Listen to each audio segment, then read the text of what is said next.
Togo, le foncier est depuis quelques années non seulement source de conflits entre citoyens ou entre communautés voisines, ou encore entre collectivités et États, mais aussi et surtout devient un objet de convoitise. La question foncière, qu'elle soit en milieu urbain ou rural, plonge d'honnêtes citoyens dans le désarroi. C'est pour pallier à cela que la plateforme multi-acteurs de la stratégie nationale d'engagement SNE au Togo a organisé la 3e édition du Forum foncier de la société civile.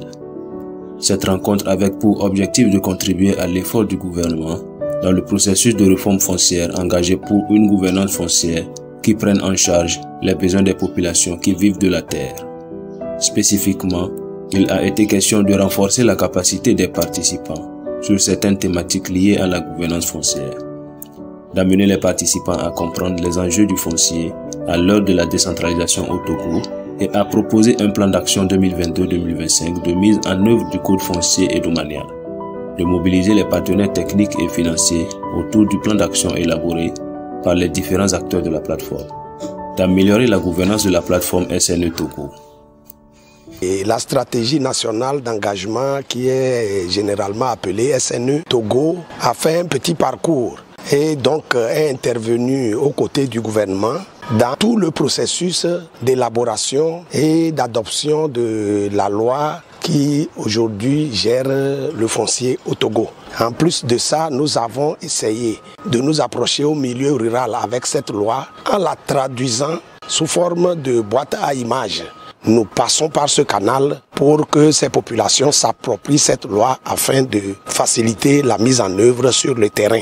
Et d'autre part, nous avons également tenté de commencer la mise en œuvre sur le terrain pour voir quelle serait l'adaptabilité, parce que au niveau de cette loi, on a prévu l'évaluation. Ça nous permet d'avoir des résultats pour que à l'évaluation, on puisse dire aux législateurs si ce qu'on a écrit actuellement correspond bien aux réalités sur le terrain ou pas. Voilà le parcours que nous avons fait. Aujourd'hui, nous nous retrouvons pour donner un peu les difficultés de ce que nous avons rencontré sur le terrain et projeter l'avenir en élaborant un plan d'action pour la période 2022-2025 au niveau de chaque acteur membre de la SNE que nous allons soumettre vendredi à la clôture aux partenaires techniques et financiers pour solliciter leur appui afin que nous puissions mettre en œuvre ce plan d'action que nous allons élaborer à partir de demain.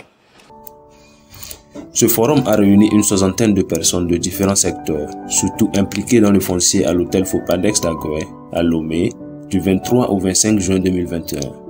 Cet atelier d'envergure nationale a connu la participation d'un représentant de l'unité de coordination de l'ILC Afrique, des représentants des 5 points focaux régionaux de la SNE, des partenaires techniques et financiers, des représentants de ministères et des chefs traditionnels.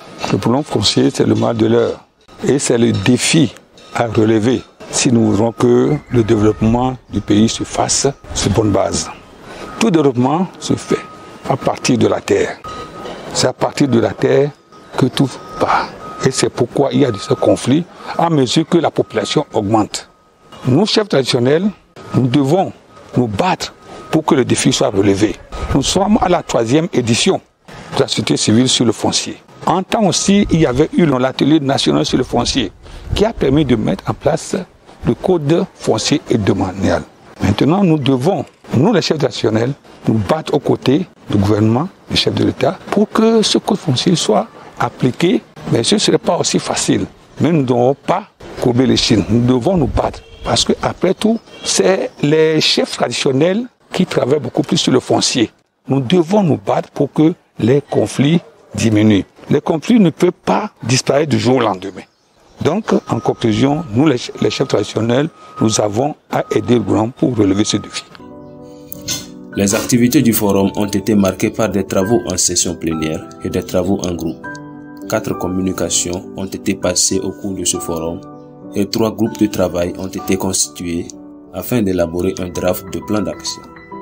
Le travail des 3 groupes a été présenté par les rapporteurs de chaque groupe, amendé par l'assistance et compilé pour présentation aux partenaires techniques et financiers le jour 3.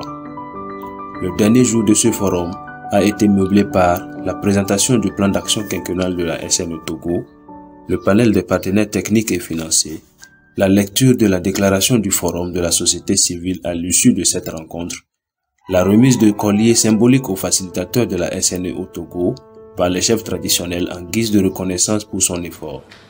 La cérémonie de clôture qui a été présidée par le représentant du ministre de l'Urbanisme, de l'Habitat et de la Réforme foncière.